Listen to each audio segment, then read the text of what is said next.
صاحب یہ جو ہمارے ٹاپ ڈیجیٹل پبلشرز ہیں 6 لوگ ان میں سے ریپرزینٹ کر رہے ہیں ڈیجیٹل پبلشرز کو اور 5 لوگ ہمارے ٹاپ کے یوٹیوبرز جو ہیں جو کرنٹ افیئرس پہ بات زیادہ تر کرتے ہیں ان لوگوں کو آج بلایا ہے. آپ کی لاسٹ ایک میٹنگ ہوئی تھی مارچ کے اندر اور اس کے بعد کووڈ آ گیا تھا اور باقی ساری تو یہ سلسلہ تھوڑا رک گیا تھا. تو یہ وہ لوگ ہیں جو تب نہیں آ سکے تھے اور ہم نے ان سے پرومس کیا ہوا تھا کہ ہم ہر مہینے ایک سیشن رکھا کریں گے. میں یہ چاہوں گا کہ آپ تھوڑا سا ان کو بریف کر دیں اور اس کے بعد ہم کوئکلی ان سب کا ایک ایک کویشچن سب سے لے لیں. اوکے چلیں, بڑا اچھا ہوا آپ کا سب کا آنا, اور یہ بالکل ٹھیک کہتے ہو, میری پلیز ریگولرلی انٹریکشنز کروایا کریں. ایک تو سوشل میڈیا ایک ایسی فورس اب میڈیا میں آ رہی ہے جو کہ دنیا کو بھی پوری طرح سمجھ نہیں ہے کہ اس کی پاور کتنی ہے, اور آپ کے لیے بڑا امپورٹنٹ ہے اس ملک میں سمجھنا کہ ہمارا ڈائریکشن کیا ہے, ہم کیا کرنے کی کوشش کر رہے ہیں, ہمیں کیا کرنا چاہیے, کہ ہمارے پرابلمز کیا ہیں اس ملک کے. جتنا آپ کو ان چیزوں کی سمجھ آتی رہے گی, اپنا جو آپ کا جو ڈسکورس ہے, جو آپ کا راستہ ہے, اس پہ آپ لوگوں کو لا سکیں گے. ہر چیز دیکھو قرآن کے اندر ہے, ایک قرآن کا پورا ایک صورت ہے اس الفرقان, کرائٹیرین, کہ ساری for all times to come اللہ نے بتا دیے کہ یہ اچھی چیز ہے, یہ بری چیز ہے. وہ اگر نہیں ہوتا, یا آپ کی زندگی میں اگر یہ کرائٹیرین نہیں ہوتا تو پھر کوئی بھی چیز بری نہیں ہے.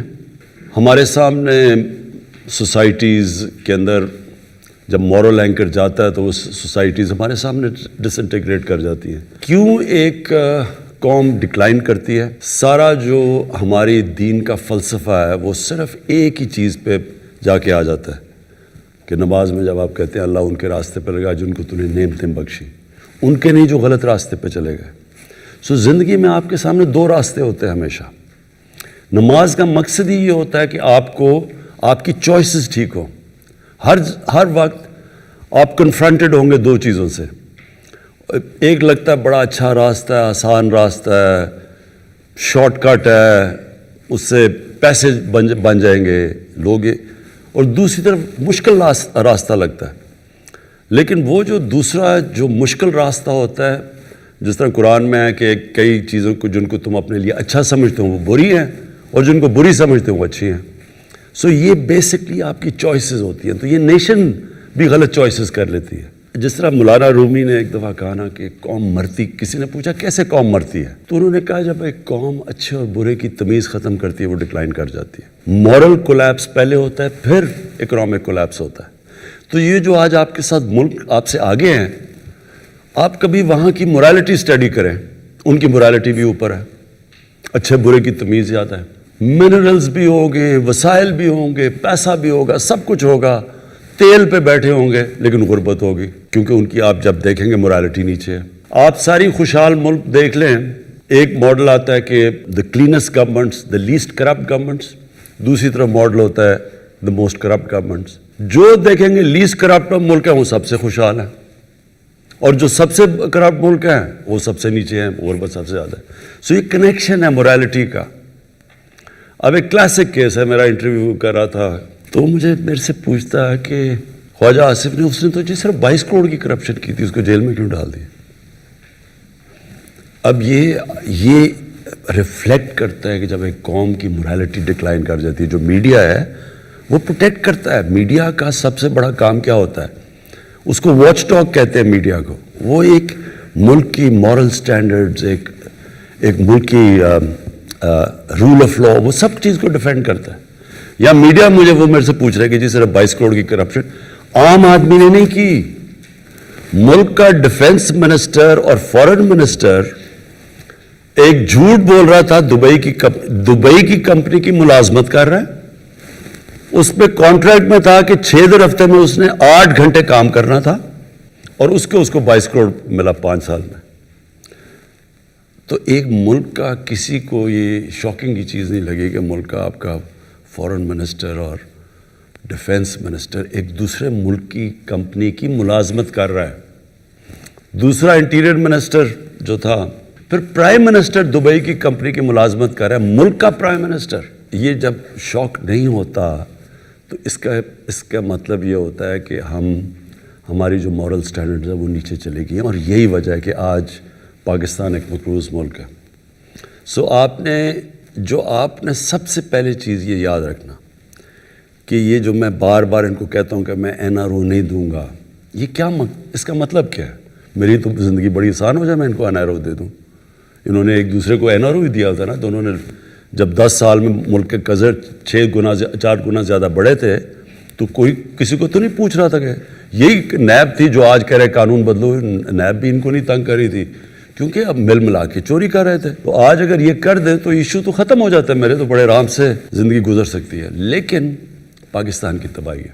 جنرل مشرف نے ان دونوں لوگوں کو NRO دیا، میں نے دونوں دفعہ اپوز کیا اس کو. اس نے جب ان کو NRO دیا اپنے آپ کو بچانے کے لیے، اس کو بھی یہ ڈر لگ گیا کہ میری کرسی نہ چلی جائے. اس کا جو ڈیمیج ہوا ہے پاکستان کو، وہ نتیجہ آج یہ ہے کہ ہم مر کے جو سارا ٹیکس اکٹھا کرتے ہیں، آدھا وہ ٹیکس چلا جاتا ہے ان کے لیے ہوئے قرضوں کی قسطوں کے اوپر. ملک کیسے چل سکتا ہے؟ پھر کہتے ہیں جی سڑک نہیں ٹھیک، یہ نہیں ٹھیک، وہ نہیں سی، اسکول نہیں، ٹیکس کلچر بھی نہیں، کیونکہ ساری لیڈرشپ ٹیکس چوری کرتی تھی.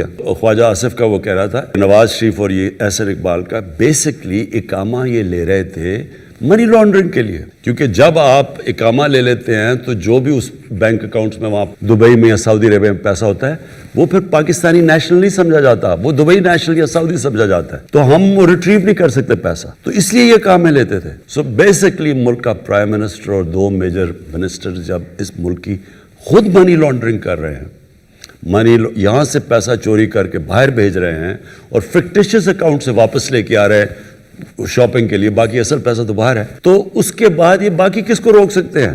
میں آج پرائم منسٹر اور میرے وزیر جب کرپشن کرتے ہیں ملک تباہ ہو جاتا ہے.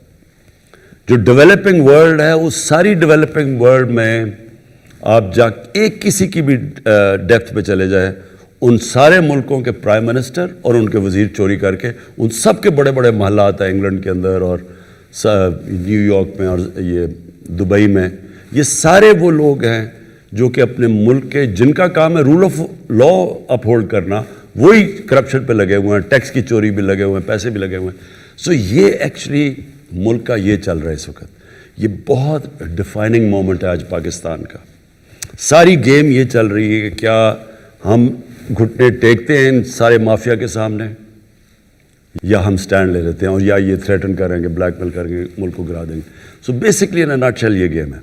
جو بھی چیز ہوتی ہے، الیکشن رگڈ ہے، ہم الیکشن نہیں مانتے، کوئی ثبوت نہیں دیے. آج ٹرمپ کہہ رہا ہے کہ میں نہیں مانتا، ان کا میڈیا کہتا ہے کہ but he has not given any proofs. وہ مانتے ہی نہیں ہے. جب آپ کہ میں الیکشن نہیں مارتا، ہم نے جب کہا تھا کہ ہم الیکشن 2013 میں، ہم پہلے سارے فورمز پہ گئے، الیکشن کمیشن میں، ٹرائیبیونلز میں، سپریم کورٹ میں، پارلیمنٹ میں. پھر ہم نے پوری ایویڈنس جمع کی. جو 4 حلقے ہم نے کہا تھا کہ ایز اے سیمپل وہ کریں، تو ان کے اوپر پوری ایویڈنس لے کے آئے. اور پھر وہ جب عدالت میں گئے، 4 حلقوں میں دھاندلی ثابت ہوئی. انہوں نے ابھی تک ایک چیز نہیں ہمیں بتائی کہ جی کوئی ایویڈنس ہے کرپشن کی. پہلے وہ بھی بلیک میل کی طریقہ تھا، ان کو بھی پتا الیکشن ٹھیک ہوا ہے. پھر انہوں نے کووڈ کے اوپر پوری کوشش کی. پہلے انہوں نے کہا لاک ڈاؤن کر دو، جس طرح ہندوستان کی مثال دے رہے تھے کہ اس طرح کا لاک ڈاؤن کر دو. پتا تھا کہ لاک ڈاؤن ہوتا تو یہاں لوگوں نے بھوکے مر جانا تھا.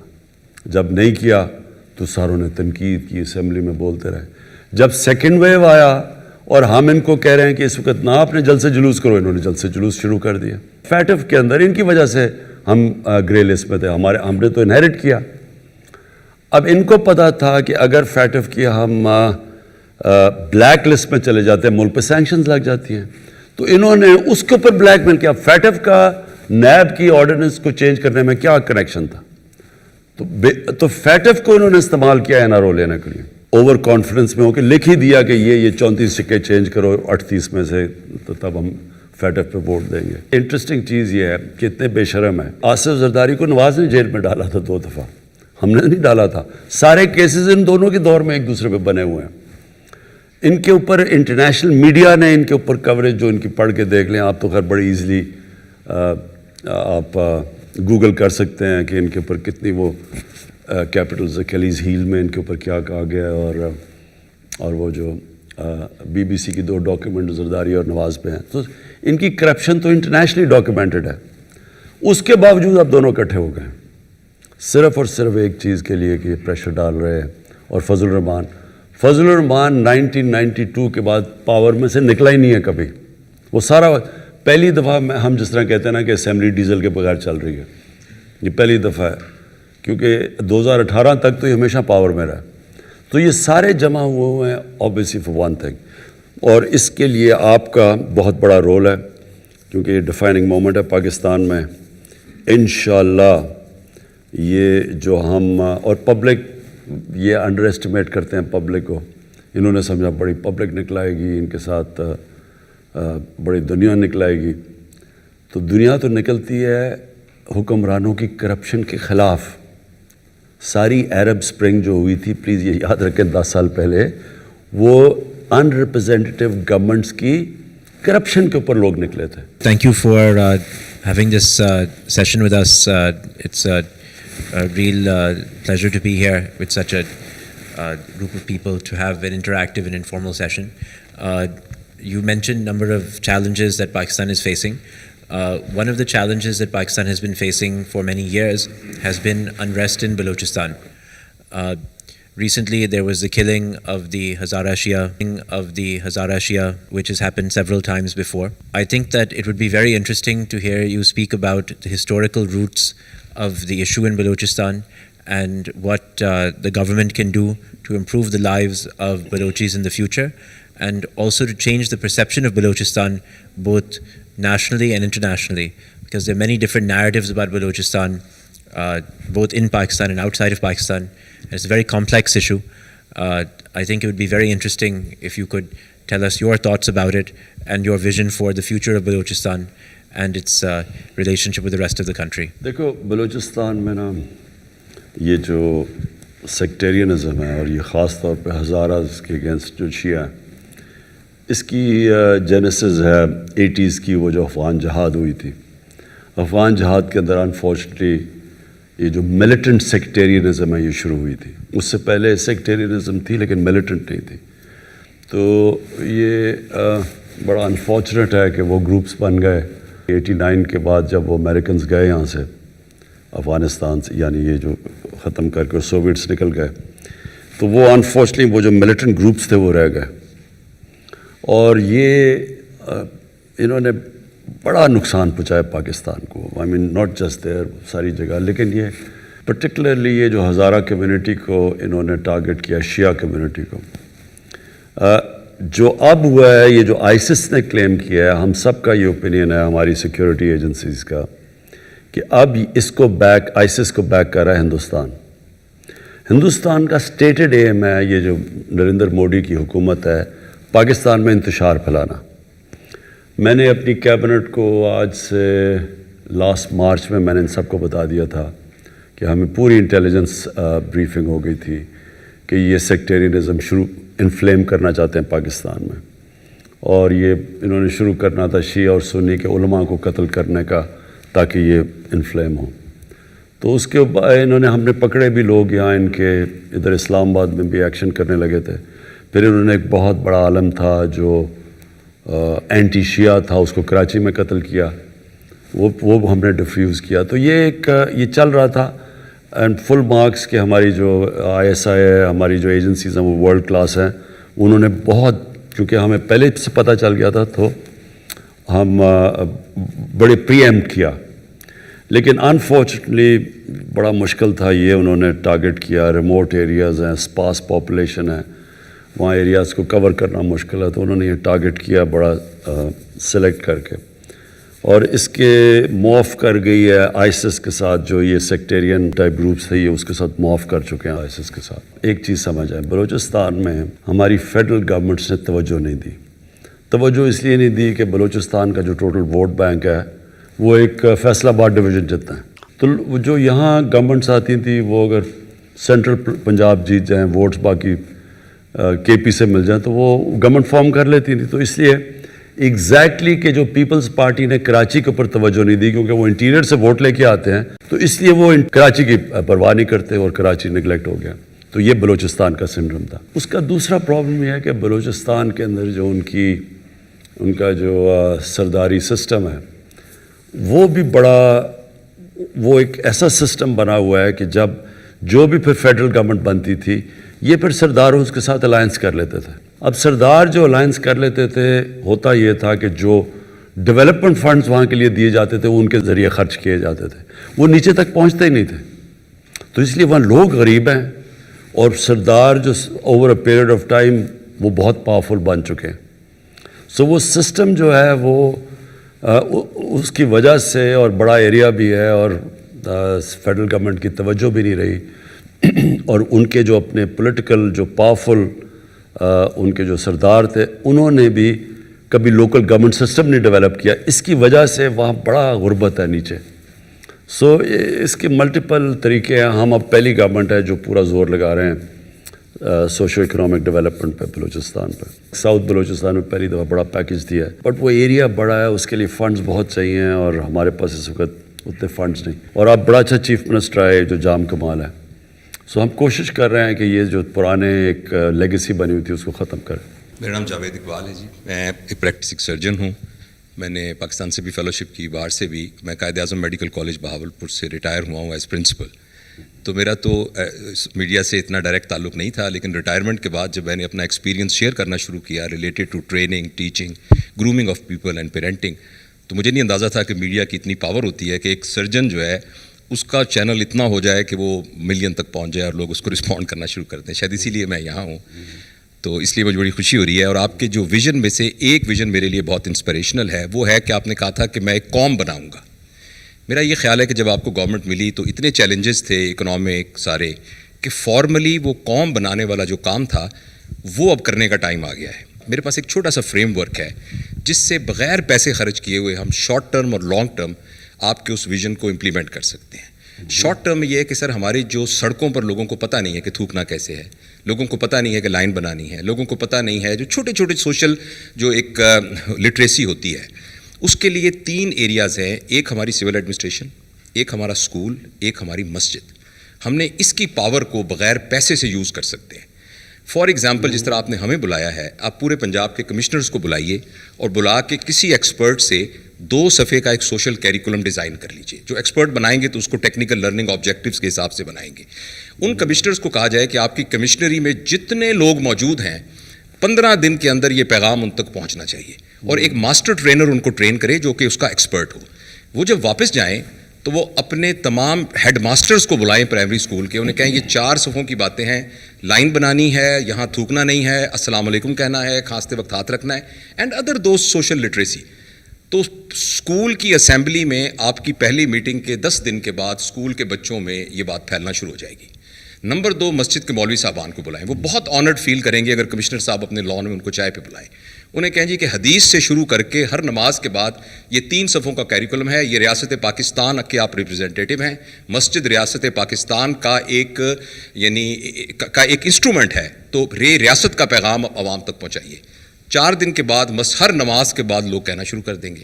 اور تیسرا، سول ایڈمنسٹریشن، جتنی انجمن تاجران سارے وہ جو commissioner, deputy commissioner, assistant commissioner کی پوری ایک ٹرینڈ پڑھے لکھے لوگ موجود ہیں. 15 دن کے اندر پورے پاکستان میں نوائز لیول ہو جائے گا کہ یہ 10 کام ہم نے نہیں کرنے. اور 15 دن کے بعد آپ ٹی وی پہ آ کے آپ یہ کہیں گے ماشاءاللہ، جیسے تو آپ سنتے ہیں آپ کو کہ آج کوئی پالیٹکس پہ بات نہیں کرنی، آج میں نے یہ 3 ہفتے پہلے ہم نے یہ شروع کیا تھا. آپ کی ریسرچ ٹیم اس کا ایک ڈیٹا نکال کے دے کہ اس کا یہ امپیکٹ ہوا ہے، اور 1 مہینے میں شارٹ ٹرم لوگ کہنے لگ جائیں گے اوے عمران صاحب نے کہا تھا نا آپ نے لائن بنانی ہے، لائن بناؤ، یہاں تھوکنا نہیں ہے کیونکہ وہ پتہ ہے فلاں بندے نے کہا تھا، اور یہ سارے میڈیا کے دوست اس کے اندر آپ کا ہینڈ بنیں گے. یہ تو ہے سر شارٹ ٹرم. لانگ ٹرم میں عرض کرنا چاہتا ہوں کہ ہمارے ملک کے اندر جو پیرنٹنگ کا ایریا ہے وہ بالکل ڈیفیشینٹ ہے. ایک 18 سال کے لڑکے کی 18 سال کی لڑکی سے شادی ہو جاتی ہے، کو اللہ اولاد دے دیتا ہے، لیکن ان کو ان کی پیرنٹنگ نہیں آتی، اور اسی نے آگے جا کے پوری نیشن بننا ہے. تو اس پیرنٹنگ کو کیسے ہم اپنے کیریکولم کے اندر انکلوڈ کریں جس سے جو ہمارے نئے بچے آ رہے ہیں ان کی تربیت ہو سکے. یہ ایک لانگ ٹرم پلان ہے جس پر بہت سارے ہوم ورک ہوئے ہیں. میرے کام کا سر جو سارا میں بھی پریکٹسنگ سرجن ہوں، I am a laparoscopic surgeon, لیکن ریٹائرمنٹ کے بعد اس پر میں نے کافی محنت کی ہے. آپ کی گفتگو میں ہمیشہ ایک ریفرنس ریاست مدینہ کا ہوتا ہے اور سیرت نبی کا ہوتا ہے. میں سر کالج آف فزن سرجن میں لیڈرشپ پڑھاتا ہوں اور سافٹ اسکل پڑھاتا ہوں. میں تمام چیزیں جو بیسیکلی ویسٹ کی ہیں ان کو جب ریلیٹ کرتا ہوں تو وہ اسوہ نبی صلی اللہ علیہ وسلم سے اس کا ریلیشن شپ مل جاتا ہے. جو کہ ویسٹ نے ریسرچ کر کے لی ہے وہ ہمارے پاس پہلے ہی ہمارے بزرگوں کے تحت موجود ہے. تو کسی طریقے سے جیسے آپ کو مبارک بھی سر، ہم سب کو بھی، کہ جو آپ نے سنگر کیریکولم ایڈ کیا ہے وہ 6ٹھی جماعت تک ناظرہ قرآن کا ہے. میری آپ سے یہ ریکویسٹ ہوگی کہ اس کے بہت ساری وائسز اس کے اگینسٹ ہوں گی، لیکن پلیز اس کو امپلیمنٹ کیجئے، جو کہ سارا ہوم ورک شفقت صاحب نے اور سب نے کیا ہوا ہے. اور قرآن وہ ایک ریفرنس ہے جس کے ذریعے سے وہ تربیت ہو سکتی ہے جو ریاست مدینہ کی تربیت ہے، نبی کریم صلی اللہ علیہ وسلم کے اسوہ سے ریلیٹڈ ہے. ریٹائرمنٹ تو صرف قبر میں ہی ہوتی ہے، اصل ریٹائرمنٹ انسان کو. ہمیں تو جو حدیث ہے کہ آپ علم سیکھتے ہیں جب سے پیدا ہوتے ہیں اور قبر میں جاتے ہیں، تو اٹ مینز علم سیکھنے کا مطلب اسٹرگل. آپ اسٹرگل کر کے علم سیکھتے ہیں نا، نہیں تو بیٹھے بیٹھے تو علم نہیں آتا. تو بیسکلی انسان کو تو بنایا اللہ نے اسٹرگل کے لیے، اور وہ سارا وقت جب تک اپنا ذہن استعمال کرتا ہے اور ذہن استعمال کرتا ہے پروڈکٹیولی، وچ مینس کہ سوسائٹی کا فائدہ کرواتا ہے، تو وہ اصل میں وہ کام کر رہا ہوتا ہے جو کہ جس کے لیے ہمیں اللہ نے پیدا کیا. دو چیزیں جی، ایک جو سوسائٹی کو، عام لوگوں کو احساس ہو کہ ہم ایک قوم کا حصہ ہیں، یہ جو ریاست ہے یہ ہمارا بھی پرواہ کرتی ہے. پرابلم یہ ہوتا ہے کہ جب چھوٹا سا طبقہ ایک ساری پریولیجز لے جاتا ہے اور باقی لوگوں کو ڈپرائیوڈ ہو جاتے ہیں، وہ قوم بن نہیں سکتی. یہاں جب کوئی آپ تاریخ اٹھا کے دیکھیں جو اوپر سے فتح کرنے آتے تھے اس ملک کو، ہندوستان کو، تو وہ کوئی راستے میں ایک دفعہ وہ وہاں اوپر سے پہاڑوں سے نکلتے تھے، وہ سیدھا پانی پت پہنچتے تھے. راستے میں رکاوٹ نہیں ہوتی تھی کیونکہ وہ قوم نہیں تھی. جو عام جو لوگ تھے ان کے کوئی نہ رائٹس تھے نہ کچھ تھے، فیوڈل سسٹم تھا. تو جو طاقتور تھا وہ سب کچھ تھا، نیچے کچھ نہیں تھا. تو وہ پھر کوئی لڑتا ہی نہیں تھا، کیونکہ آزادی کے لیے لوگ لڑتے ہیں نا. تو جب میرے پاس ہے ہی کچھ نہیں تو میں کیوں لڑوں گا؟ اگر سکھ میرے اوپر حکومت کر رہے ہیں یا مسلمان کر رہے ہیں، مجھے کیا فرق پڑتا ہے؟ مجھے تو کوئی کچھ نہیں دے رہا. سب سے امپورٹنٹ چیز یہ ہے ہمارا جو احساس پروگرام ہے کہ ہم نے اپنے نیچے سے لوگوں کو لفٹ کرنا ہے اوپر. اس کے لیے ایک بڑا میں انشاءاللہ ایمبیشس پروگرام لانچ کر رہا ہوں کہ پاکستان میں کوئی بھوکا نہ سوئے. یہ بڑا ہم آئی ٹی کا پورا استعمال کر رہے ہیں اور پورا ایک پروگرام ڈیولپ کر رہے ہیں کہ کیسے ہم پہلے ہاٹ سپاٹس پاکستان میں دیکھیں، کون سے علاقوں میں لوگ بھوکے ہیں، سارا پہلے ڈیٹا ڈیولپ کریں، پھر ملک کو موبلائز کریں کہ ہم کیسے ان سارے علاقوں میں جو کمزور علاقے ہیں کھانا پہنچائیں. یہ بنیادی ضرورت، لوگ بھوکے نہ سوئیں. اور اس کے بعد ساتھ ساتھ باقی بھی کر رہے ہیں. یہ ون سنگل کریکولم کے اوپر آ رہے ہیں کہ نچلے لوگوں کو موقع ملے اوپر آنے کا. پھر جو ہیلتھ کارڈ لے کے آ رہے ہیں، یہ ایک انقلاب ہے پاکستان میں. کے پی میں اور پنجاب میں انشاءاللہ بائی اینڈ آف 21 ہر خاندان کے پاس ہیلتھ انشورنس ہوگی. یہ ایک ہیلتھ سسٹم کا انقلاب آنے والا ہے. جب ایک گاؤں کے ایک خاندان کے پاس ایک ہیلتھ کارڈ ہوگا تو وہ کسی بھی ہاسپٹل میں جا کے اپنا ہیلتھ کارڈ سے علاج کروا سکتے ہیں. تو پھر پرائیویٹ سیکٹر گاؤں اور چھوٹے شہروں میں چلے جائیں گے، ہاسپٹلز بنائیں گے. ان کو ہم علیحدہ انسینٹیوائز کر رہے ہیں ہاسپٹلز کو کہ چھوٹے شہروں میں جائے. گورنمنٹ کے پاس تو وسائل نہیں آتے زیادہ ہاسپٹل بنانے کے. تو کیونکہ وہ اس لیے نہیں جاتے غریب علاقوں میں یا چھوٹے گاؤں میں کہ ان کو پیسہ نہیں بنتا. تو جب ہیلتھ کارڈ آ جائے گا تو وہ تو کہیں بھی جا کے اپنا علاج کروا سکتے ہیں. تو یہ ایک بڑا ایمبیشس پروگرام ہے ہمارا، یونیورسل ہیلتھ کوریج، کہ عام آدمی کو ایک علاج ہو، اور سیکنڈلی پھر کہ ایک پورا ہیلتھ سسٹم بن جائے، ان کے ڈیوٹی فری اکوپمنٹ لا سکیں. پرائیویٹ ہاسپٹلز، اوقاف کی زمین اور ایک ایویکیو ٹرسٹ کی زمین جو پڑی ہوئی ہیں، ان ساروں کو ہم ان کو کنسیشن ریٹس پہ ہاسپٹل بنانے کے لیے موقع دیں. تو وہ ایک پورا ایک ہیلتھ ایجوکیشن ون سلیبس. اس کے بعد یہ جو یہ کھانا، اور پھر جو نیا پاکستان ہاؤسنگ ہے وہ اب لیٹ اس لیے ہوا کہ فورکلوجر لا انفارچونیٹلی عدالت میں پھنسا ہوا تھا. وہ جب تک وہ نہیں آتا گورنمنٹ بینکس لینڈ نہیں کرتے. یہاں تو کوئی کانسیپٹ ہی نہ، کیش ہے تو گھر بناؤ، کیش نہیں ہے تو آپ گھر ہی نہیں بنا سکتے. ایک مزدور بھی انسٹالمنٹس کے اوپر اپنا گھر بنا سکتا ہے. ہماری انشاءاللہ یہ ہاؤسنگ بہت بڑی کیمپین ہے یہ جو اٹھنے والی ہے. فائنلی جو میں آپ کو بات کہتا ہوں کہ دیکھیں، ہر انسان کے لیے کوئی نہ کوئی رول ماڈل ہوتا ہے. جب بڑے ہو رہے ہوتے ہیں، جب اپنے آئیڈیاز ہم کر رہے ہوتے ہیں کہ میں کیا بننا چاہتا ہوں، تو میرے تصور ہوتا ہے کوئی رول ماڈل ہوتا ہے. بٹ ایکچولی جو اچیورز ہوتے ہیں، اسپورٹس میں ہوتے ہیں، کہیں بھی دنیا میں بن جاتے ہیں رول ماڈلز، پھر ان کو کاپی کرتے ہوئے انیشلی اس طرح دنیا چلتی ہے. اللہ ہمیں کہتا ہے قرآن میں کہ جو ہمارا رول ماڈل ہونا چاہیے وہ نبی صلی اللہ علیہ وسلم. وہ کیوں ہیں؟ کیونکہ دنیا کی تاریخ پہ کسی انسان نے وہ اچیو نہ کیا ہے نہ کر سکتا ہے. تو وہ ان کے جو فیسٹس ہیں، ان کی پرسنالٹی کے جو مدینہ کی ریاست تھی وہ ایکچولی ان کی سنت تھی. انہوں نے وہ جو سیٹ اپ کیا سپریم پاور بن گیا دنیا کی, اور وہ بھی ثابت کیا کہ وہ قوم جس کے پاس کوئی حیثیت ہی نہیں تھی. منگولینز بھی دنیا میں بڑی تیزی سے چھا گئے تھے, لیکن وہ 100 سال کے بعد وہ ختم ہو گئے تھے. یعنی وہ آہستہ آہستہ وہ اور قوموں میں ان کا کلچر ہی ختم ہو گیا تھا. اور لیکن منگولین اس لیے دنیا میں چھا گئے تھے کیونکہ انہوں نے نئی انوویشن کی تھی. ان کا کمان جو تھی وہ بڑی دور تک تیر مارتی تھی, اور پھر ان کے اسپیشل گھوڑے تھے, وار ٹیکنیک تھی. ان کا تو تھا ہی کچھ نہیں, انہوں نے تو کوئی انوویشن نہیں تھے. رومن ایمپائر اور پرشین ایمپائر تھا. تو ان ایک دم یہ دنیا کے اوپر جو حاوی ہوئے ہیں, یہ ایک دنیا کی تاریخ کا ایک بڑا یونیک ایک فینومینا ہے جس کو لوگوں نے اسٹڈی نہیں کیا. میں حیران ہوں کہ کبھی یہ نہیں اسٹڈی کرتا, کیونکہ وہ مغرب تو نہیں اسٹڈی کرے گا اس کو, کیونکہ ان کے تو انٹرسٹ نہیں ہے. ہماری انٹلیکٹس نے کیوں نہیں اسٹڈی کیا کہ وہی عرب تھے, وہ ایک دم کنورٹ ہو گئے اور مدینہ ہجرت کی تھی 622 میں, 636 یعنی 13 سال کے بعد اور 14 سال کے بعد 2 سپر پاورز ان کے سامنے گر چکی تھی without any innovations any thing. تو وہ ایک فینومینا ہے, اس لیے قرآن ہمیں کہتی ہے کہ ان کی زندگی سے سیکھو. سو اصل میں ہی از دا رول ماڈل جو آپ ابھی بات کر رہے ہیں نا. کیریکٹر بلڈنگ میں آپ جتنی ان کو اسٹڈی کریں گے, آپ وہ اچھا وہ جو دنیا میں ملک وہ چیزیں اڈاپٹ کرے گا وہ اوپر چلا جائے گا. جو بھی قوم وہ پرنسپلز پہ چلے گی وہ اوپر آ جائے گی. This is Bakhtavar Mahmood, Head of Strategic Communications at Pro Pakistani. First of all, thank you for giving an opportunity to an ordinary citizen of Pakistan to meet their Prime Minister of the state and ask him a question. Really appreciate it, never happened before.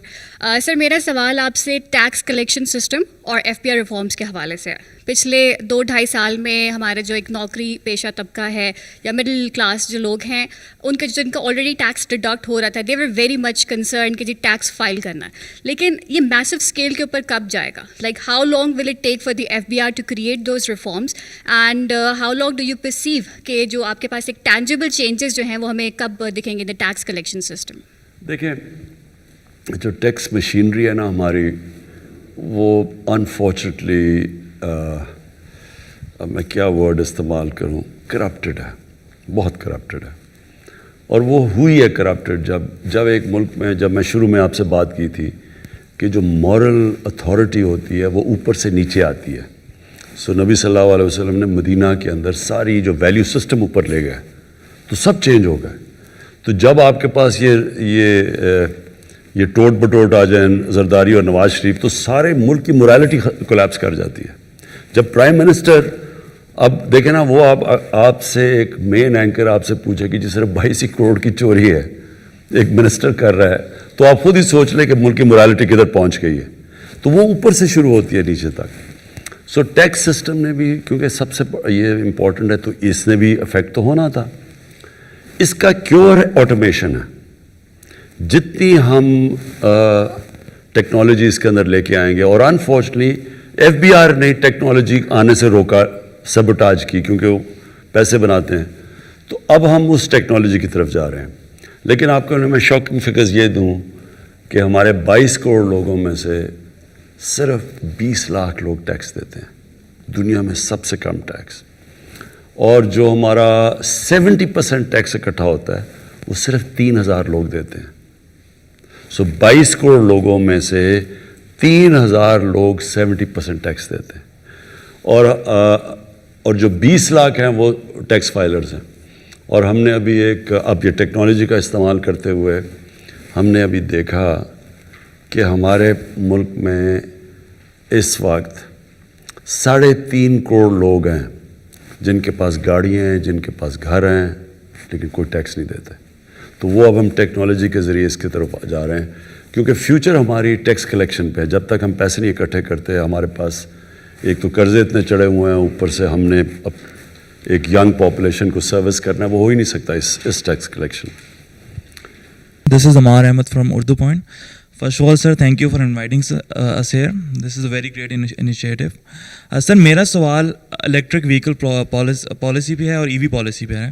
ہم دیکھ رہے ہیں fuel driven کار سے دنیا electric vehicle پہ shift ہو رہی ہیں, right? تو ہم باہر کے ملکوں میں دیکھتے ہیں ان کو ڈفرینٹ ٹیکس ریلیکسیشن دی جاتی ہیں, ان کو ٹول ایگزیمپشنز ہوتی ہیں. سر تو پاکستان میں کیا ان کو ریلیکسیشن اور ایگزیمپشن دی جائیں گی اور گورنمنٹ کی اس پرسپیکٹو پر کیا اسٹریٹجیز ہوں گی؟ ہم نے ابھی لے کے آئے ہیں اپنی الیکٹرک کار پالیسی جس میں ہم انسینٹیوائز کر رہے ہیں، بلکہ پہلی وہ انہوں نے ابھی لانچ پہ کی ہے پہلی الیکٹرک کار پاکستان میں، اور مارچ سے بننی شروع ہو رہی ہیں یہاں. سو فیوچر یہ بالکل دیکھیں، ہمارے جو بڑے شہر ہیں ان کے اندر اس وقت پولوشن ایک ڈینجر لیول سے زیادہ اوپر چلی گئی ہے، اور فیوچر ہی ہماری اب یہ اسپیشلی بڑے شہروں میں تو اب ہم الیکٹرک کار چلانی پڑیں گی. اور انگلینڈ میں تو انہوں نے فیصلہ کر لیا 2030 میں ساری گاڑیاں الیکٹرک ہوں گے، تو وہ دنیا تو اس طرف جا رہی ہے. سر ہم آج کل دیکھتے ہیں جو فیول ڈریون کارز ہیں اسپیشلی پاکستان میں، ان میں پرائس ہائیک آیا ہوا رائٹ. کیا جو الیکٹرک وہیکلز ہیں ان کو اتنی ٹیکس ریلیکسیشن دی جائیں گی کہ they will not be that much expensive? اللہ کا شکر ہے اس وقت ہمارے کافی لوگ انٹرسٹڈ ہیں، بڑی کمپنیز انٹرسٹڈ ہیں پاکستان میں سیٹ اپ کرنے کے لیے پلانٹس. تو یہ بڑی پازیٹیو چیز ہو رہی ہے، بڑی دیر کے بعد اچھی کمپنیز آ رہی ہیں. اب ہم کوشش یہ کر رہے ہیں کہ ہم بیلنس رکھیں، کیونکہ جو آٹو موبائل کے اندر انویسٹمنٹ ہے، اور اگر ہم کوشش کر رہے ہیں کہ پوری گاڑی یہاں بنے، انجن بھی صرف اسمبلیز نہ ہوں، تو اس کے ساتھ جو ریلیٹڈ انڈسٹریز ہیں وہ بہت زیادہ ہیں، اور وہ بڑی امپلائمنٹ بھی پرووائڈ کرتی ہیں، اور وہ ہمارے موقع مل جاتا ہے کہ ہم اس کے ساتھ ساتھ اور بھی بہت چیزیں کریں اگر انجن بننا شروع ہو جائے. لیکن ہم یہ بھی اب ہماری پالیسی پہلی گورنمنٹ پاکستان میں آئی ہے جس کی انوائرمنٹ کے اوپر کوئی پالیسی پہلے تو کوئی پرووائڈ نہیں کرتا تھا انوائرمنٹ کی. تو اس کے اندر اب ہم جس طرح دیکھ رہے ہیں آگے ٹرینڈز ہمیں بالکل افیکٹ کرتا ہے. ہمارے شہروں میں جس لیول کی پولوشن پہنچ گئی ہے، ہمارے پاس الیکٹرک کم از کم شہروں میں الیکٹرک وہیکلز لانی پڑیں گے اور ان کو انسینٹیوائز کریں گے. السلام علیکم سر، طارق متین. 2 چیزیں مجھے آپ سے پوچھنی ہیں. 2.5 سال آپ کی حکومت کو تقریباً ہو گیا. جو مجھے آپ کی گفتگو میں آپ کی حکومت کے ارادوں میں فرق نظر آتا ہے ایمبیشنز کے حساب سے، وہ ایک پولیٹیشین کا اور لیڈر کا فرق ہے. لیکن آپ کو لگتا ہے کہ اگلے 2.5 برس میں آپ اس فرق کو ٹرانسلیٹ کر سکیں گے اس پاور میں کہ ایک عام آدمی دوبارہ آپ کو ووٹ دے، کیونکہ اس وقت وہ عام آدمی رو رہا ہے. دوسری چیز ہمیں ایک فرق نظر آتا ہے، کیونکہ وہ احساس کے جو فلسفی ہے وہ اس کے تحت اس وقت وہ پریشانی میں. دوسری چیز علی وزیر کو دیکھ لیں، ہم میاں نواز شریف کو دیکھ لیں، فضل الرحمان کو دیکھ لیں، یا اس وقت جو پی ڈی ایم کے پولیٹیشنز ہیں وہ اداروں کے خلاف جس طرح کی زبان استعمال کر رہے ہیں، اس طرح کی زبان استعمال کرنے پر ماضی میں الطاف حسین صاحب کی مثال لے لیں یا کچھ اور لوگوں کی، ان کے خلاف بہت سخت اقدامات کیے گئے. ان کے خلاف اس رستے پر ہم کیوں نہیں جا رہے، یہ ایک عام آدمی آج سوال کر. دیکھیے، جب تک آپ چیز یہ سمجھیں گے نہیں نا پاکستان کا پرابلم تھا کیا اور اب تک گورنمنٹ کدھر پہنچی ہے، وہ ایکچولی جب تک آپ پرابلم سمجھیں گے نہیں بڑا مشکل ہے لوگوں کو ایکسپلین کرنا. کیونکہ انفارچونیٹلی اپوزیشن کی اتنی زبردست انہوں نے پہلے دن سے کیمپین چلائی ہوئی ہے کہ ملک تباہ ہو گیا. ملک تو تباہ ہو گیا تھا جب ایک ملک کا ریکارڈ خسارہ ہو، یعنی ریکارڈ پاکستان کا فسکل ڈیفیسٹ ہو، ریکارڈ کرنٹ اکاؤنٹ یعنی بیرونی خسارہ، ریکارڈ بورڈ ڈیفیسٹ ہو، اور پھر ریکارڈ قرضے ہوں، تو وہ ملک کے تو حالات برے ہیں نا. آپ سمپل یہ لیں اکانومی کی اکنامک جاگن ہوتی ہے، fiscal deficits, micro economics, but simple لے لیں کہ ایک ملک کے گھر کی طرح ہوتا ہے. سمپل یہ سمجھنا، آپ کو لوگوں کو سمجھانا کہ گھر کے اندر اگر آپ کو کوئی گھر چھوڑ کے جائے اور اس کا سب سے زیادہ خسارہ چھوڑ جائے، اور وہ سارا وقت گھر پاس کبھی کوئی لوگ پیسے مانگنے آ رہے ہیں، کوئی کرایہ دار آ رہا ہے، کوئی سبزیوں والا آ رہا ہے، تو اس کے پاس اس کی آمدنی کم اور خرچہ زیادہ ہو، تو وہ کیا کرے گا شارٹ ٹرم میں؟ کوئی بھی دنیا کے اندر گھر، کوئی بھی ملک بڑے مشکل وقت سے نکلے گا. ہمارے سچویشن میں کوئی بھی دنیا میں ملک ہو، وہ کیا کرتا؟ پہلے سکویز کرے گا اپنے خرچے. جب آپ خرچے سکویز کریں گے تو ابھی آپ نے عام آدمی کی بات کی، تکلیف تو ہوگی. جب بھی ایک معاشرے میں اب کووڈ میں تکلیف ہوئی، دنیا میں کووڈ آیا، کس نے مار کھائی؟ غریب لوگوں نے مار کھائی. ہمارے ملک میں نہیں، سارے امیر ملکوں کے بھی غریب آدمی نے مار کھائی. آج امریکہ جیسے ملک کے اندر لائنیں لگی ہوئی ہیں لوگوں کی کھانا لینے کے لیے، تو امریکہ جیسے ملک میں غریب آدمی وہاں بھی کچلا گیا. سو جب آپ ایک معاشرے میں جب سکویز کرتے ہیں خرچے، سب سے پہلے تکلیف نچلے آدمی کو ہوتی ہے. کیونکہ مثلا غریب جب آپ سکویز کریں گے، آپ کی اپنے خرچے کم کریں گے، ڈیمانڈ کم کریں گے، نوکریاں سے لوگوں کو نکالیں گے کیونکہ کمپنیز کے اندر ڈیمانڈ چلی جائے گی. تو جب آپ سکویز کرتے ہیں اپنے خرچے تو بیسکلی سانپ آ جاتا ہے. آج انگلینڈ کے اندر دیکھیں, آج یورپ میں دیکھیں, کبھی ایئر لائن میں اتنے زیادہ لوگ نکال دیے, کبھی کوئی وہ سپر مارکیٹ بند ہو رہی ہے اس کے اندر اتنے لوگ بے روزگار ہو گئے. تو کیوں ہو رہے ہیں وہ؟ کیونکہ ایک سکویز آ گیا ڈیمانڈ کی. تو جب آپ کے خرچے کم آپ کرتے ہیں تو ڈیمانڈ کو سکویز کرتے ہیں. خرچے کم کرنے کے لیے ڈیمانڈ سکویز ہوتی ہے, اس کے اندر غریب آدمی کو تکلیف ہوتی ہے. اور پھر جب تک آپ کی آمدنی نہیں بڑھتی, خرچوں کو بیلنس نہیں کرتی, تب تک ایک ملک مشکل وقت سے گزرتا ہے. پہلے سال ہمارا ڈیفالٹ سے ملک کو بچانا تھا, ہمارے پاس پیسے نہیں تھے اپنی قرضوں کی قسطیں دینے میں. جب پیپلز پارٹی کے 5 سال تھے تو ایوریج وہ $2.5 بلین وہ پر ایئر دیتے تھے قرضوں کی قسطیں. تو 5 سال میں ان کی ایوریج آتی تھی پر ایئر $2.5 بلین. جب نون لیگ آئی تو انہوں نے کیونکہ قرضے لیے وہ $5 بلین پہ پہنچ گئی. ہم نے ہر سال $10 بلین دینے تھے, ہم نے ابھی تک 2 سالوں میں $20 ارب دے چکے ہیں. ہماری اب, اور اللہ کا شکر ہے, ریکارڈ ایکسپورٹس بڑھی ہیں پاکستان میں. تو جب تک ہماری ایکسپورٹس اور ریمیٹنسز نہیں بڑھتی, اور وہ بڑھ رہی ہیں, تو وہ تب تک ایک ملک میں سکویز آیا ہوا ہوتا ہے. بنگلہ دیش اور ہندوستان کی ایکسپورٹس نیچے گری ہوئی ہیں, ہماری ریکارڈ 18% بڑھ گئی. سو ہم اس سے تیزی سے نکلے ہیں, لیکن لوگ ابھی بھی سفر کر رہے ہیں کیونکہ جو ساری سروس انڈسٹری ہے دنیا میں سفر کر رہی ہے. ریسٹورنٹس بند ہوئے تھے, وہ سفر کر رہے ہیں, شادی ہال بند ہیں, وہ سارے لوگ افیکٹ ہوتے ہیں کووڈ کی وجہ سے. ایک چیز آپ نے یاد رکھنی ہے کہ اپوزیشن نے کیا کہ پہلے بینکرپٹ کر کے چھوڑ گئے ملک, پھر پہلے دن سے کہا کہ ملک فیل ہو گیا, اور کہا جی لوگ بڑی مشکل میں ہیں. لیکن ہم انفارچونیٹلی ایکسپلین نہیں کر سکے کہ لوگوں نے تو مشکل سے گزرنا تھا. اب جو اللہ کا کرم ہے اس ملک پہ خاص, اس نے ہماری بڑی مدد کی اس مشکل وقت میں کہ ہماری آج ایکسپورٹس رائز کر رہی ہیں, ہماری کنسٹرکشن انڈسٹری ٹیک آف کر گئی ہے. جب سیمنٹ سیلز اوپر جانی شروع ہونا, اس کا مطلب آپ کی کنسٹرکشن چل پڑی ہے. ریکارڈ سیمنٹ سیلز ہیں. ہماری گاڑیاں بکنی شروع ہو گئی, جس کی وجہ سے گاڑیوں کے اوپر وہ اب پریمیم آ گیا کیونکہ ڈیمانڈ زیادہ, سپلائی کم ہے. موٹر سائیکل تو 92 کے بعد فل کیپیسٹی پہ ہماری ٹیکسٹائل چل رہی ہے. تو یہ بڑا ایک پازیٹیو سائن. یہ جو پاکستان فوج کے خلاف زبان استعمال کر رہے ہیں, یہ پاکستانی فوج کو یہ کہنے کی کوشش کر رہے ہیں کہ آپ ایک الیکٹڈ گورنمنٹ کو گرا دیں, اور پھر یہ ساتھ کہہ رہے ہیں کہ اگر پاکستانی فوج نہیں گراتی تو فوج کو کہہ رہے ہیں کہ جنرل باجوہ کو گرا دیں.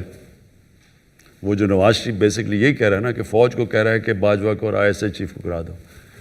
یہ کبھی میں نے اپنی زندگی میں, کبھی میں نے پاکستان میں سویلین گورنمنٹ کے دوران کسی کو فوج کو اٹیک کرتے ایسے نہیں دیکھا. یہ کبھی نہیں ہوا. پہلے مارشل لاز کے دوران ہوتا ہے, جب مشرف تھا تو اٹیک کرتے تھے فوج, کیونکہ مشرف آرمی چیف بھی تھا, پریزیڈنٹ بھی تھا. ضیاء کو کرتے تھے, لیکن تب میڈیا کے اوپر کلیم ڈاؤن تھا. لیکن کبھی ایک سویلین, ایک الیکٹڈ گورنمنٹ کے دور میں اٹیک کرنا اٹس انہرڈ آف. اور ان کی کوشش کیا ہے کہ فوج کے اوپر اتنا پریشر ڈالیں, اس کو اتنا مجبور کریں کہ وہ گورنمنٹ کو گرا دیں, کیونکہ وہ ڈیسپریٹ ہو. پہلے انہوں نے سمجھا گورنمنٹ گر جائے گی, پہلے وہ 2 مہینے 3 مہینے 4 مہینے, جب گورنمنٹ سروائیو کر گئی ہے تو اب وہ یہ ڈیسپریشن کی اینڈ ہے کہ جب GHQ چلے جائیں گے. یہ اپنے اطمینان رکھ لو کہ ان کی ساروں کی ٹریٹمنٹ ہونے والی ہے. سر میرا نام عدیل وڑائچا, میں اسلام آباد بیسڈ جرنلسٹ ہوں. سر کیا یہ تاثر ٹھیک ہے کہ جو بیوروکریسی ہے یہ آپ کی پالیسیز کو گراس روٹ لیول پر امپلیمنٹ نہیں ہونے دے رہی؟ جو عوام کو ریلیف ہے خاص طور پہ مہنگائی کے حوالے سے, وہ بیوروکریسی کی نااہلی کی وجہ سے آگے منتقل نہیں ہو رہا. تو آپ کا جو ویژن تھا سر بیوروکریسی میں ریفارمز کے حوالے سے, 2.5 سال بعد آج ہم کہاں کھڑے ہیں؟ کیا آپ مطمئن ہیں سر؟ پنجاب کی بیوروکریسی میں ہمیں شروع میں بڑے پرابلمز آئے, کیونکہ ایک 30 سال سے 35 سال سے ایک پارٹی بیسکلی وہاں پریویل کر رہی تھی. ایون اگر مشرف کا دور بھی تھا تو ایکچولی تھی تو PMLA نہیں نا, وہی لوگ تو وہی تھے سارے جو کہ پریویل کر رہے تھے. تو اس سے یہ ہوا کہ نیچے تک پولیس اور بیوروکریسی پولیٹیسائز تھی. ہم جب KP کے اندر جب ہماری گورنمنٹ آئی تو حالانکہ ANP صرف 5 سال سے پاور میں تھی, لیکن اس کے باوجود 2 سال لگے بیوروکریسی کو رسپونڈ کرنے میں ہمارے ساتھ, کیونکہ شروع میں ہمیں بھی پرابلمز آئے ان کے ساتھ, کیونکہ ان کی پینیٹریشن ایفیلیشن ہو جاتی ہے نا بیوروکریٹس کی, اوپر پروموشنز آ جاتی ہیں پولیٹیکل بیسس پہ, وہ پھر ان کی لائلٹیز چینج ہو جاتی ہے. لیکن یہ ٹھیک ہو جائے گا. یہ تھوڑا ہمیں پرابلمس ہیں اور آئی ہمیں. جب بیوروکریسی سے آپ انٹریکشن ہوتا ہے تو آپ کو پتہ چلتا ہے کہ کس کی کیا کوالٹی ہے. تو اس لیے فریکوینٹ چینجز بھی ہوتے ہیں. مجھے کہتے ہیں جی اس کو چینج کر دیا, اس کو چینج کر. چینج تو جب تک ہمیں آپٹیمم پرفارمنس نہیں ملے گی چینجز تو ہوتے رہیں گے. لیکن مجھے زیادہ کانفیڈنس ہے جو اب خاص طور پہ پنجاب کی بیوروکریسی ٹھیک چل رہی ہے, اور ریفارمز بہت لے کے آ رہے ہیں, لے کے بھی آئے ہیں. چھوٹی چھوٹی ریفارمز آتی رہتی ہیں کہ کیسے ہم اس کو جو بیوروکریٹک سٹرکچر ہے اس کے اب انکریزنگلی اسپیشلائزیشن کے اوپر ان کو جانا چاہیے. دنیا میں بیوروکریسی اسپیشلائز کر رہی ہے, ہمارے ابھی جرنلسٹ ہیں. اب مثلا آئی ٹی کا سبجیکٹ ہے, اس کے لیے کہ عام بیوروکریٹ نہیں اس کو سنبھال سکتا, اس کے لیے اسپیشلسٹ چاہیے. اسی طرح اور بھی ایریاز ہیں. ایگریکلچر ہے, اس میں بھی ہمارے پاس جو ٹیکنالوجی اتنی آ گئی ہے ایگریکلچر میں, ہمارے پاس وہ کوالٹی نہیں ہے لوگوں کی. تو وہ ہم جا رہے ہیں اس طرف ریفارمز پہ. جی مخدوم شہاب الدین, صحافی ہوں ایک, اور آج کل اراسمس منڈس جرنلزم اسکالر ہوں, تو اس حوالے سے یورپ میں مقیم ہوں. خان صاحب, سوال آپ سے یہ ہے کہ 50% اگر ہم کہیں کہ 50% ٹینیور آلموسٹ پاکستان تحریک انصاف کی گورنمنٹ جو ہے وہ مکمل کر چکی ہے.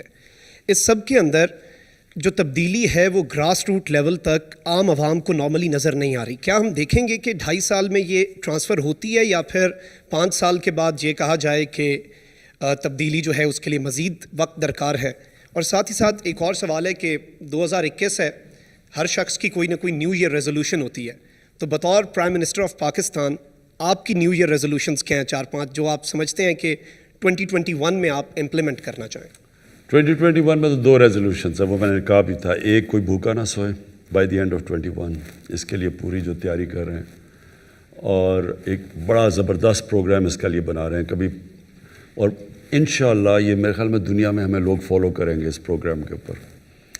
اور وہ یہ پناہ گاہ اس کا حصہ ہے, کبھی کوئی کانسیپٹ نہیں ہے پناہ گاہ کا, یہ بھی ہماری انشاءاللہ انٹرنیشنل لیول پہ ایکنالج کی جائیں گی.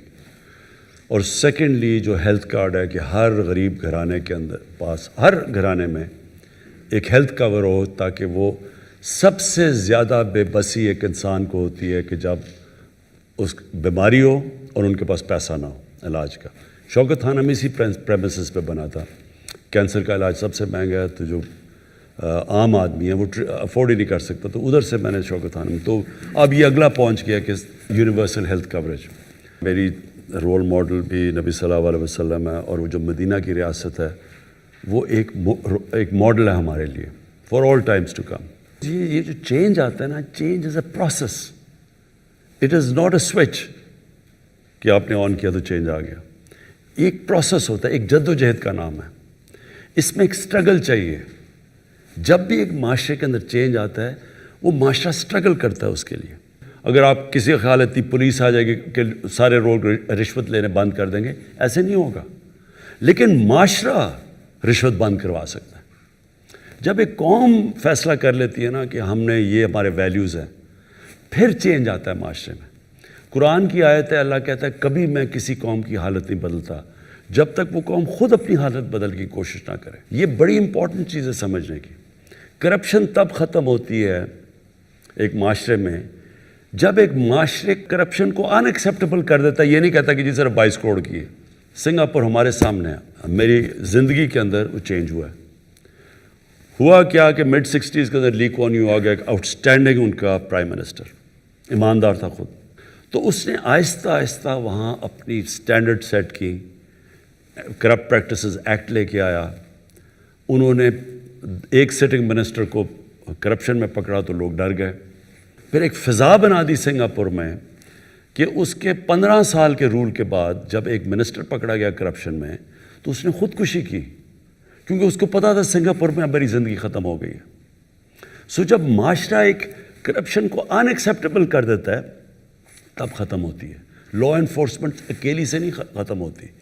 معاشرہ جب ریئلائز کرتا ہے کہ جب ایک معاشرے میں کرپشن آتی ہے تو یہ سارے معاشرے کو تباہ کر دیتی ہے. ایک کینسر ہے جو پریزیڈنٹ شی جن پنگ ہے, اس کی جو سب سے بڑی چیز ہے, یہ بڑا پاپولر آدمی ہے, اس کی جو سب سے بڑی پاپولیرٹی کی وجہ ہے کہ 7 سالوں کے اندر 450 وزیروں کو اس نے جیلوں میں ڈالا ہے کرپشن پہ. سو یہ اگر ایسے نہیں اوپر جا رہی چائنا, انہوں نے کلیم ڈاؤن کیا ہے. پاکستان کے اندر جو پروسیس ہے چینج کا شروع ہو گیا ہے. لوگ ریئلائز نہیں کرے چینج تو شروع ہو گیا. چینج تو شروع ہوا ہے جب کہ سارے بڑے بڑے ملک کے ڈاکو جیلوں سے اندر باہر جا رہے ہیں. یہ پہلے تو کوئی نہیں جا رہا تھا. پہلے تو کوئی کانسیپٹ, کیا پہلے یہ چوری نہیں کر رہے تھے جب 4 گنا قرضہ بڑھ رہا تھا تو کوئی ان کو پوچھ نہیں رہا تھا. آج ان ساروں کے چکر لگ رہے ہیں, نیب کے باہر کوئی اندر جا رہا ہے کوئی باہر آ رہا ہے. اور اس کے علاوہ ایک سٹنگ گورنمنٹ کے 2 وزیروں کو نیب نے پکڑ لیا, حالانکہ ان کی کرپشن ہمارے دور کی نہیں, وہ کہہ رہے جی 12-13 سال یا 15 سال پہلے انہوں نے کچھ کیا تھا, ہمارے دور کی نہیں, پھر پکڑ کے اندر رہا. سو ایک ملک کے اندر پہلی دفعہ ایک شوگر مافیا جو سارے ملک کا ٹاپ طاقتور لوگ بیٹھے ہوئے ہیں شوگر انڈسٹری میں, پہلی دفعہ ان کے اوپر انکوائری ہوئی, ان کے کیسز بن گئے, FBR میں کیسز چلے گئے, ان کو FIA میں ان کے ہو گئے. کوئی سوچ بھی نہیں سکتا تھا. تو چینج تو شروع ہو گیا ہے. بہت شکریہ سر صدیق جان. سر ایک تو آپ نے اس نے کم وقت میں سب سے زیادہ کابینہ کے اجلاس کیے, سب سے زیادہ as a prime minister T V interviews دیے, ڈیجیٹل میڈیا کے ساتھ ہی آپ کا 5واں انٹریکشن ہے. اور اگر ہم آپ کے وہ انیشیٹو جو صرف آپ نے اناؤنس نہیں کیے بلکہ جو شروع ہو چکے ہیں, کوئی بھی اس کو دیکھنا چاہے تو دیکھ سکتا ہے. یہ بہت سارے ہیں. ٹیکسٹائل میں, کنسٹرکشن میں انقلاب آیا. لوگ کہہ رہے ہیں کہ 70 سال میں کنسٹرکشن کے حوالے سے وہ اقدامات نہیں ہوئے جو آپ نے کیے. ماحولیاتی دہشت گردی کے خلاف امین اسلم اور 60 سال کے بعد 2 بڑی ڈیمز بن رہی ہیں. جی سر, 60 سال پہلے 2 بنی تھی, اب بن رہی ہیں. جی سر. وہ اصل میں نے یہاں تو کیونکہ وزیر اعظم بھی ایسے ہیں جو پرچی پہ لکھ کے لاتے تھے, تو میں نے کہا میں بھی لکھ لوں. میں نے وہ ساری چیزیں لکھی ہوئی ہیں جو آپ کے انیشیٹو ہیں. آپ اس وزیر اعظم سے بہت زیادہ ذہین ہیں. سر آپ یہ 10 ارب درخت, شہد, زیتون, سٹیزن پورٹل, ہیلتھ کارڈ ابھی DG خان ڈویژن اور سہیوال ڈویژن میں اظہر مشوانی نے ٹویٹ کیا ہوا تھا کہ اسی ماہ سب کو مل جائیں گے. بہت زیادہ انیشیٹو ہیں. احساس پروگرام کے 64 پروگرام, کامیاب جوان پروگرام, بہت ساری چیزیں ایسی ہیں جو ابھی تک ہوئی نہیں ہیں یا ہوئی ہیں تو لوگوں کو پتہ نہیں ہے یا شروع ہونے والی ہیں. میرا سوال سر یہ ہے کہ اس 2.5 سال میں ایک پرسیپشن جو بن گئی 7 سے 11 بجے تک ٹاک شوز دیکھنے کے بعد, وہ یہ بن گئی ہے کہ یہ ایک ناکام ترین حکومت ہے, کچھ بھی نہیں ہو رہا. اور اس میں آپ کے جو منسٹرز ہیں, دیکھیں وزیر اطلاعات ہے شبلی فراز صاحب, PDM ایک بات کرتی ہے تو صرف شبلی فراز صاحب کا بنتا ہے کہ یہ اس کو ریئیکٹ کریں, اس کا جواب دیں. آپ کے 11 لوگ جو ہیں وہ اپنے ان کے میڈیا سیل ہیں, وہ ٹویٹ کرتے ہیں, پھر چینلز کو کہتے ہیں خبریں چلائیں.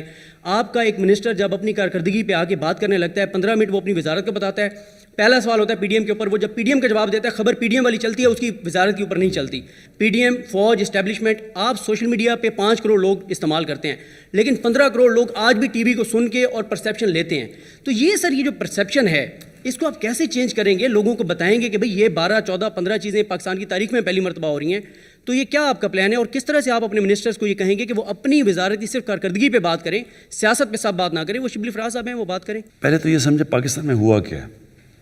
پاکستان میں 35 سال سے 2 پارٹیز, اور مشرف کے دور میں بھی یہی تھے, کیونکہ فضل الرحمان ادھر بھی تھا, مشرف کے دور بھی تھا. یہی زیادہ تر جو PMLN ہے یہ مشرف کے دور میں بھی کیوں بن گئی تھی اور انہوں نے سے پھر واپس ادھر چلے گئے. تو وہی لوگ بیٹھے ہوئے ہیں. یہ یاد رکھیں کہ ایک سٹیٹس کو کی بہت پاور ہوتی ہے, کنیکشنز بنے ہوتے ہیں, میڈیا میں ہوتے ہیں, ان کی نیچے تک بیوروکریسی میں, پولیس میں. تو جو سٹیٹس کو ڈسلوج کرنا ہے دنیا میں, صرف اگر صحیح طرح ڈسلوج ہوتا ہے تو وہ خونی انقلاب ہوتا ہے. جب امیدز کو عباسی انہیں ختم کیا تو انہوں نے صرف ایک آدمی بچنے دیا امید کا, صرف ایک رائل فیملی سے بچا تھا, باقی سب قتل کر دی. اور اسی طرح ہی جب عباسی ختم ہوئے تو اوپر سے لے کے نیچے سارے ختم کر دیے. تو انقلاب ایسے آتا ہے. جب رشین ریولوشن ہوئی تو انہوں نے زار کی ساری فیملی ختم کر دی. سو وہ جب آپ نیا, انقلاب کا مطلب ہوتا ہے سٹیٹس کو چینج کرنا, اس کو ریپلیس کرتا ہے کوئی. یہاں تو عموماً اب جب خمینی کا انقلاب آیا ساری رائل فیملی ختم ایران سے. ہم نے ایک خونی انقلاب تو آیا نہیں, ہم نے تو بیلٹ کے ذریعے چینج لے کے آئے. اب چینج تو آ گئی, ہماری گورنمنٹ آ گئی, لیکن سارے کنیکشنز ان کے پرانوں کے بھی 30 سال کے بنے ہوئے ہیں, میڈیا میں بھی ہیں. اور میڈیا میں انفارچونیٹلی کیونکہ یہ 2 پاور میں رہے تھے, انہوں نے میڈیا کے زیادہ تر لوگوں کو کنونس کر دیا ہے کہ کرپشن کوئی بڑی چیز ہی نہیں ہے, ساری دنیا میں ہوتی ہے. حمزہ شریف کئی بچوں کو تقریر کر رہا تھا, کہتا بچوں کرپشن ہوتی ہے, ساری دنیا میں ہوتی ہے. یعنی ایکسیپٹیبل کر دیتے ہیں کرائم کو, اس لیے وہ ہمارا میڈیا بھی اس کو برا نہیں سمجھتا. سو یہ جب ایک پوری طرح سٹیٹس کو جب آپ اوپر سے تو ان کو ڈسلوج کر دیا, وہ تو بھاگ گیا باہر, لیکن اندر تک ان کے لوگ بیٹھے ہوتے ہیں, کنیکشنز ہیں. اب میں آپ کو مثال دیتا ہوں. مہاتر محمد, اگر کوئی بھی مسلمان دنیا کا سٹیٹسمن میں کہوں گا نا, وہ مہاتر محمد تھا. ملیشیا کو چینج کر دیا اس نے. $500 یا $600 پر کیپٹا تھی جب وہ آیا, $9,000 پر چھوڑ کے گیا. مہاتر محمد گیا وہاں, ایک نواز شریف آ گیا نجیب کے نام پہ, اس نے جا کے کرپشن شروع کر دی, پیسے بنانے, money laundering.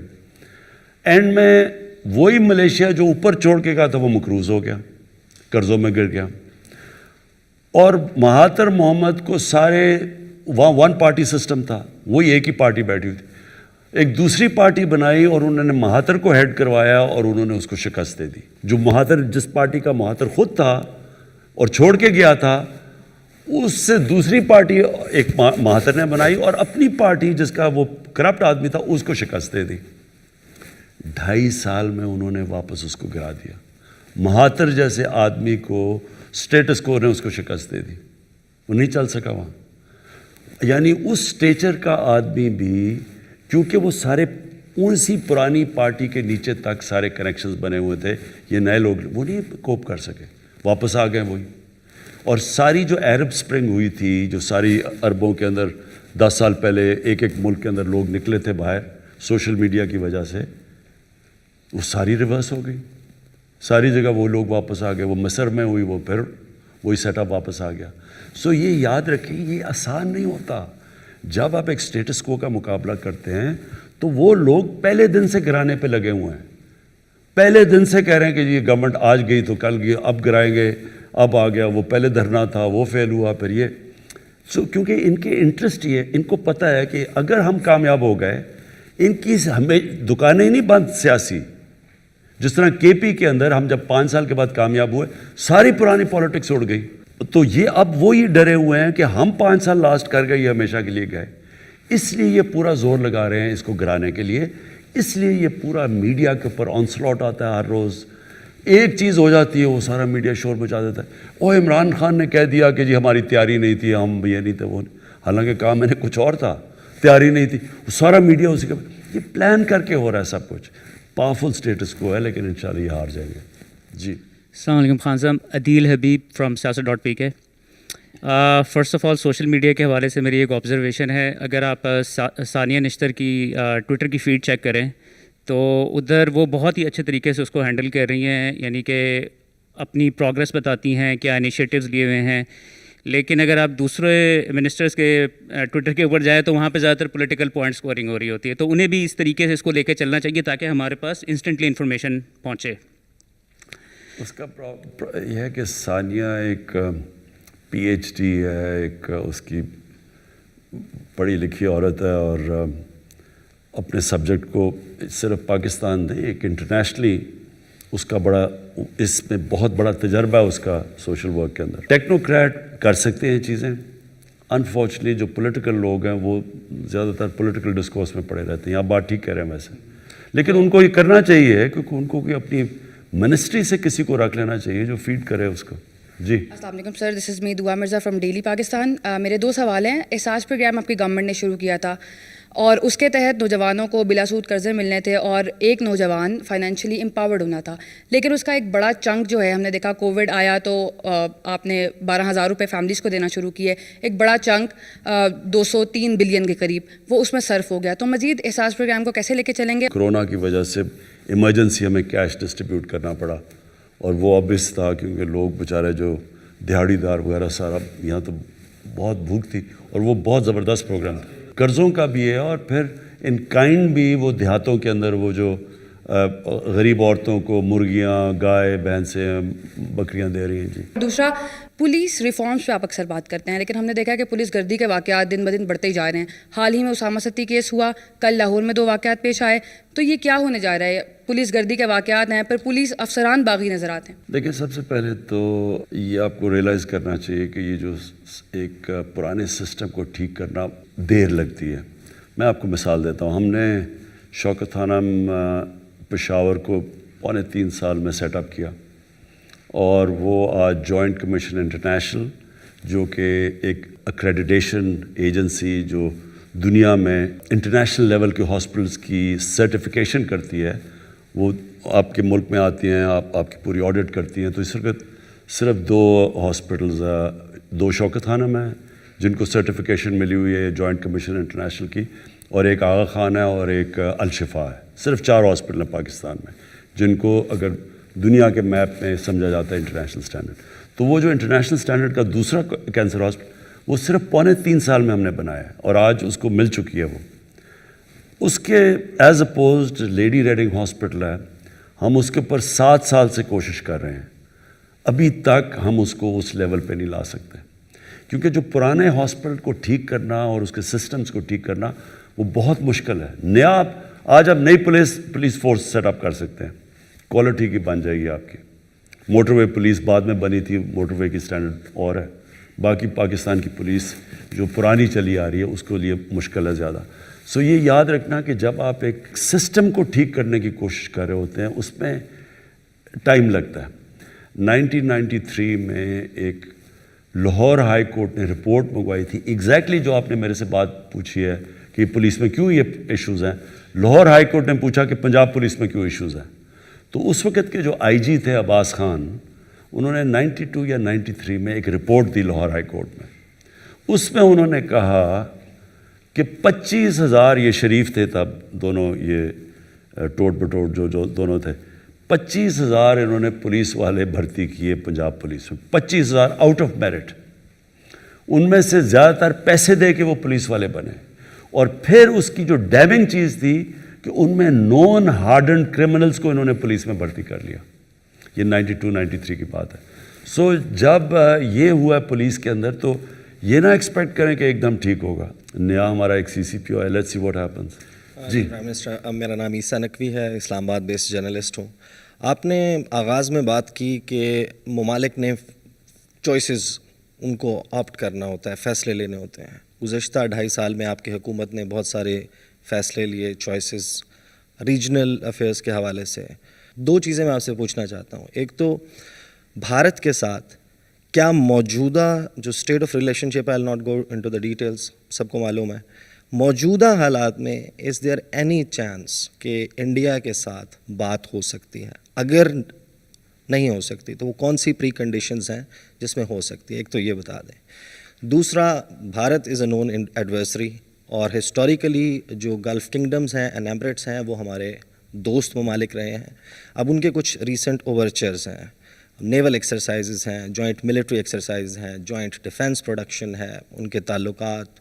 Do you think کہ جو انڈین ریچ آؤٹ یا جو ان کا ریلیشن شپ بلڈ ہو رہا ہے اس نے ہمارا ریلیشن شپ کمپرومائز کر دیا ہے, خاص طور پر سعودی عرب اور ان ممالک کے ساتھ؟ دیکھیں, جو آپ کی انٹرنیشنل ریلیشن شپ ہوتی ہے نا, وہ ایک ڈائنامک پروسیس ہے, وہ ایک اسٹیٹک نہیں ہوتا, وہ کانسٹنٹلی چینج ہو رہا ہوتا ہے اور اس میں بڑی اور بھی ویریبلز آ جاتے ہیں. جو ہندوستان ہے اس سے تو کلیئرلی جب تک وہ کشمیر میں جو انہوں نے کیا ہے آرٹیکل 370 کو ریووک کیا, جب تک اس کو ریسٹور نہیں کرتے بات چیت نہیں ہو سکتی. جو انڈیا میں ایکچولی گورنمنٹ ہے وہ ٹائم بتائے گا. میرے خیال میں سب سے زیادہ اگر ہندوستان کو نقصان پہنچے گا وہ یہ مودی حکومت پہنچائے گی, مور دین کسی کوئی دشمن اتنا نقصان نہیں پہنچا سکتا. لیکن جو ہماری باقی ریلیشن, میرے خیال میں ہماری اس وقت بڑی دیر کے بعد بڑی اچھی ریلیشن شپس ہیں. یعنی امریکہ کے ساتھ ہماری کوئی اب وہ ریلیشن شپ نہیں ہے جو ہمیشہ آرڈر ہوتا تھا جی اب یہ کرو تو وہ کرو, ڈو مور کرو لو. ہماری ایک بہت رسپیکٹیبل ریلیشن شپ ہے ان سے بڑی مشکلوں کے بعد. اور ہماری افغانستان کے ساتھ بڑی اچھی ریلیشن شپ ہے. جو گورنمنٹ ہے سارا وقت افغانستان پہلے تو ہمیں بلیم کرتی تھی, آج ہماری ان سے بڑی اچھی انڈرسٹینڈنگ ہو گئی. اور طالبان سے بھی ہم بات, یعنی ہم نے یہ ٹاکس کروائی ہیں.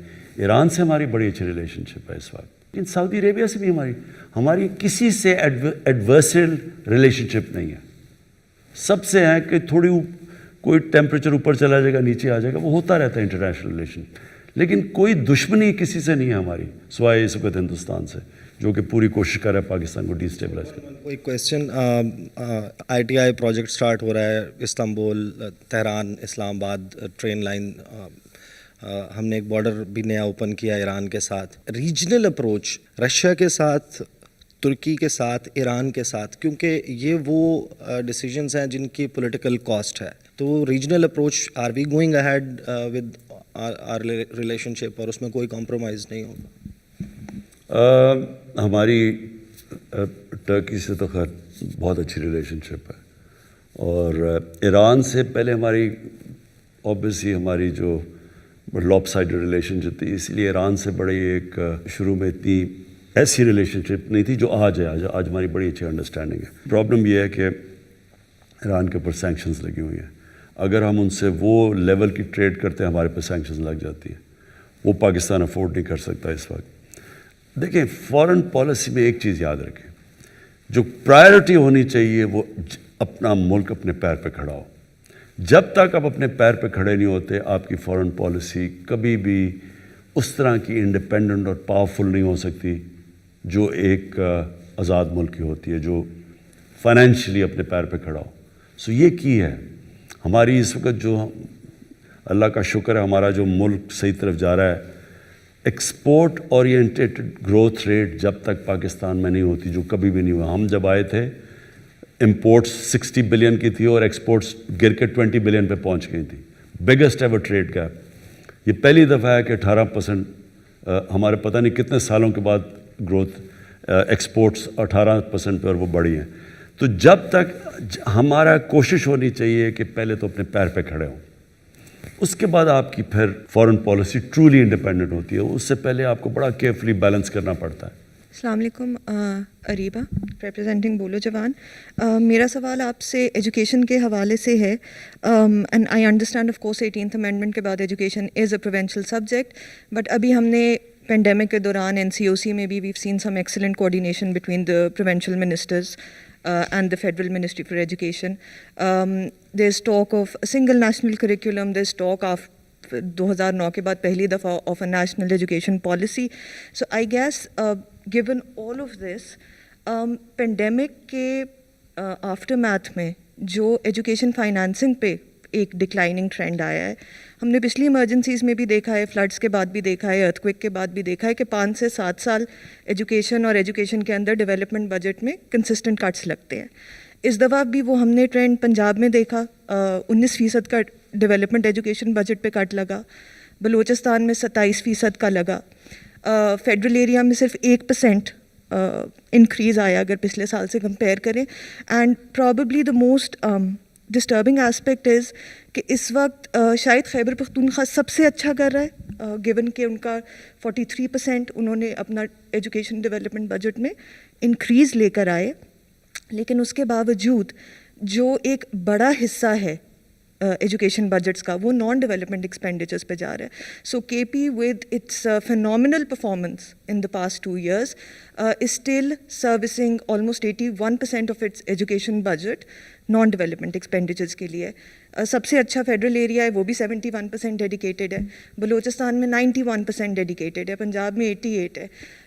How, given the pandemic now and the economic hit that we've taken, and given the fact that we are hosting the second largest population of out-of-school children in the world right now, how will we prioritize education? Emergencies to aati rahengi kyunki, and then within education, development expenditure.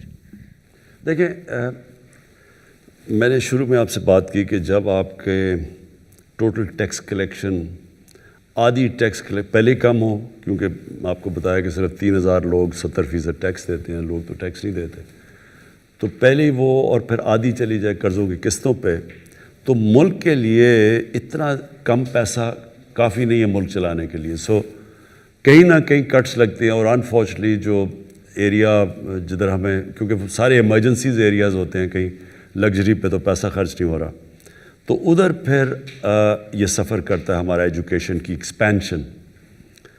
میرے خیال میں کہ یہ جو ہمارا پہلا سال گزرا اسٹیبلائزیشن, دوسرا سال ایکچولی کووڈ کی وجہ سے ہم ڈسپائٹ کووڈ ہم سارے ریجنل ملکوں میں سے سب سے بہتر نکل چکے ہیں اکنامکلی. لیکن جب تک یہ جو ہمارا آگے آپ جو جانے کا طریقہ ہے, ویلتھ کریٹ کر کے کنسٹرکشن انڈسٹری کو, ایکسپورٹس کو, آئی ٹی کو, ٹورزم کو, یہ ایک ایسے ایریاز ہیں جدھر بڑا ہم تیزی سے اپنی ویلتھ کریٹ کر سکتے ہیں. اس کا پھر میجر چنک ایجوکیشن کے اوپر لگائیں, کیونکہ ابھی تک ہمارے پاس اتنا پیسہ نہیں ہے جتنا ہمیں ایجوکیشن پہ لگانا چاہیے, ہمارے پاس ہے ہی نہیں. میں آپ کو پھر مثال دے رہا ہوں کہ امریکہ میں $2.8 ٹریلین انہوں نے یعنی 28,000 ارب روپیہ انہوں نے اسٹیمولس دیا ہے, ہم نے 8 ارب دیا ہے.